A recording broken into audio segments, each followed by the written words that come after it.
Well, we've come to the end of the first day here in Valencia, and the noise of the MotoGP engines has died down. You might hear we still have the Valencia sound system going at full blast, so the party's still carrying on. But we thought, well, let's take a look back at actually what happened earlier on in the day. Specifically, this corner here. Now, you might not recognize it from the camera. It's turn number 13. It's the penultimate corner, this very long one, the one that they go right, bend the bike over to the left, and then go all the way around, up and down into that final turn. And we have some spectacular images from that. If you saw the live today, you would have seen one of our high-speed cameras shooting, actually filming it from the back. And there was a little bit of a phenomenon there, which we call spinning. That's essentially when the rear wheel just steps out from the back of the bike. So we thought, well, let's try and explain that a little bit, why that happens and why they do it, and whether it's good or actually bad. Now, for those of you guys that are maybe a little bit geeky in terms of how a motorcycle works, you'll know that a bike needs a speed differential between the front wheel and the rear wheel to go forward, to go around corners, of roughly 10%. So you want the rear wheel to be almost 10% faster than the front, and that's essentially just to create a pushing effect. If they were going both the same speed, you wouldn't be pushing that front wheel.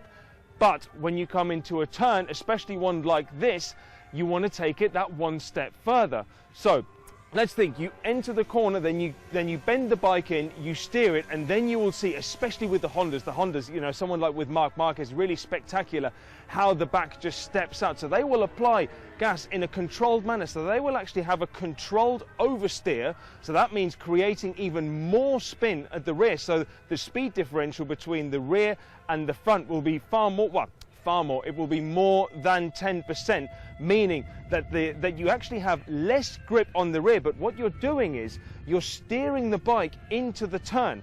So essentially the rear of the bike is pointing you more towards the apex and then the exit of the corner. Another thing which this actually does, it means you won't have understeer. So if you were to have the rear wheel firmly planted on the ground with no more than the usual 10% spin that you get, you actually might risk pushing the front wheel too much. And if you look at this corner, they've got to go up and then back round again, and then the next turn is also a left-hander. So the last thing you want is understeer, and well, the worst thing is you might have a front end fold. Back to the oversteer though. So it's a controlled oversteer, we say. Riders will be very, very smooth on the throttle. They will be controlling it mostly with their right hand. However, this is also where traction control comes in. A very good traction control system will know what you're trying to achieve and will let you do that.